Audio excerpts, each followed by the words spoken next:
the fairest one of all. Disney's 2025 remake of their 1937 animated film Snow White has been marred by an avalanche of controversy, which has resulted in the film being panned so hard it's now one of IMDb's lowest-ranked films released by a major studio.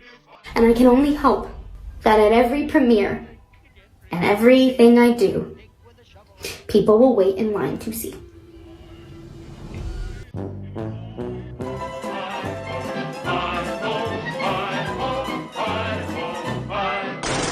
Unlike other modern reimaginings of classic Disney animations, including The Lion King, Aladdin, and The Jungle Book, 2025's Snow White has dramatically fallen short financially at the global box office, with a mere $87.3 million on opening weekend, falling short of an expected $100 million, and unlikely to reach his $500 million or more box office, charting to become one of Disney's biggest failures.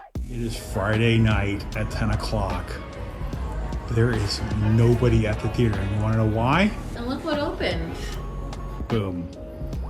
So what went wrong? If I'm going to stand there 18 hours in a dress of an iconic Disney princess, I deserve to be paid for every hour that it is streamed online. The first sign of controversy came before the start of production, when in 2021, West Side Story star Rachel Zegler was cast in the title role of Snow White, which resulted in racial backlash from conservative fans who took issue with Zegler, who is Latina, playing a character associated being the fairest of them all, with skin white as snow.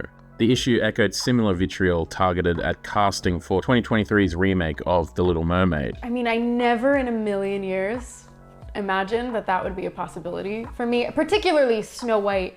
In general, you don't normally see Snow Whites that are of Latin descent. When it got announced, it was a huge thing that was like trending on Twitter for days because all of the people were angry. To make matters worse, in 2022, Game of Thrones star Peter Dinklage criticized the planned film, calling it a backward story on account of its depiction of the Seven Dwarves. Literally no offense to anything, but I was a little taken back by the they were very proud to cast a Latino actress as Snow White. Yeah. But you're still telling the story of Snow White, and Seven Dwarfs. Sure. So, look, take a step back and look at what you're doing there. Yeah. I know. That makes no sense to me. It's Snow White herself! Hello! Later in 2022, Zegler found herself under fire after commenting how the film would differ from the 1937 original, which resulted in a viral clip receiving anti-woke backlash and was also roasted by social media. The original cartoon came out in 1937, and very evidently so. There's a big focus on her love story with a guy who literally stalks her. Yeah. Weird.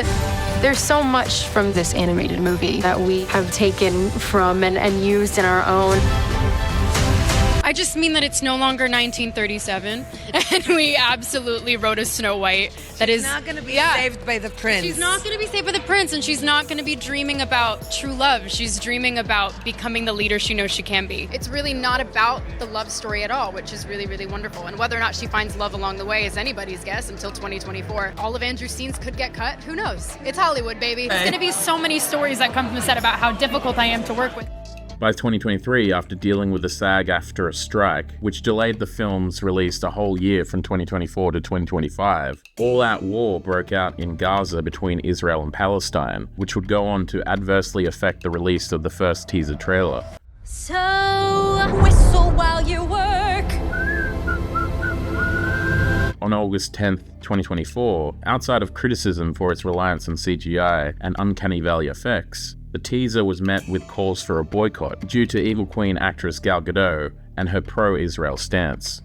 נושא החטופים עומד היום בראש סדר העדיפויות בכל בית בישראל וגם בבית שלי. אנחנו חייבים להמשיך לפעול ולהמשיך לזעוק את הזעקה של כל אלה שעוד שם בשבי חמאס. Gadot, who is originally from Israel and also served in the IDF for 2 years before embarking on her Hollywood career, has been a vocal supporter of Israel throughout the genocide in Gaza. And we must remember that Israel is the insurance policy for Jewish people around the world. I'm a big believer that we have the power of coming together and spreading the light. We will prevail. To make things worse for the film, 2 days after the teaser release, co-star Zegler, who has been publicly pro-Palestine since 2021, tweeted thanks to her fans before adding, "And remember, free Palestine," suggesting tension between the film's two leads. Vote for Kamala Harris. And it's actually non-negotiable. Come on. And if you disagree with this sentiment, just hit the unfollow button. I don't need your business. Thanks. On November 14th, 2024, following the re-election of Donald Trump as US president, Zegler made headlines again for her social media, expressing her frustration in a lengthy post about the results, signing it off with Donald Trump. Congrats, babe. Zegler went on to apologize for her statements, saying that she let her emotions get the better of her, but not before receiving extreme media backlash that added fuel to the negative flames surrounding the film. She attacked Twitter and Elon and finished with Donald Trump. Man. Hello, Disney. You're going to have to redo your film again because this woman is a pig and you fired Gina Carano for far less than this nonsense. According to Variety, after a series of social media missteps, Disney made moves to hire a social media guru to closely scrutinize Zegler's online activity in order to weather any further damage to their brand and not alienate the 49.8% of Americans who voted for Trump from seeing its $270 million movie. I never want it to come off as me being ungrateful for the opportunities I have. I can also be having the greatest time and simultaneously wishing people would stop sending me death threats. Oh my God, I'm just a girl from a town in Israel. Following the media firestorm, which also included backlash regarding star Gal Gadot receiving a star on the Hollywood Walk of Fame, marred by protests, Disney scaled back the March 2025 Los Angeles premiere of the film and announced that it wouldn't be inviting journalists onto the red carpet. One of the biggest movies ever come out, 1937, right? And it's the most iconic.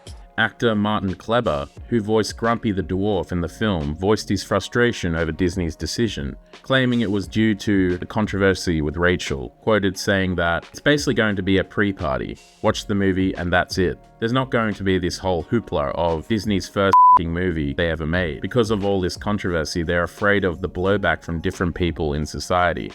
2 tickets, please. For which movie?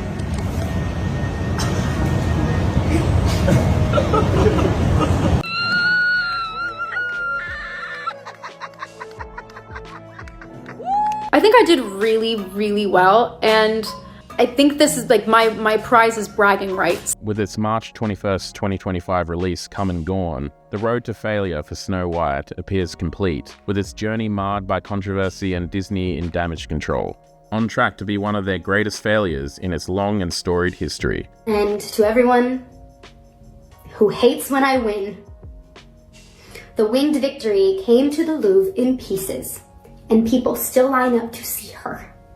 And I can only hope that despite my flaws, and despite my cracks and my breaks, and there are many of them, that at every premiere and everything I do, people will wait in line to see. Let her try.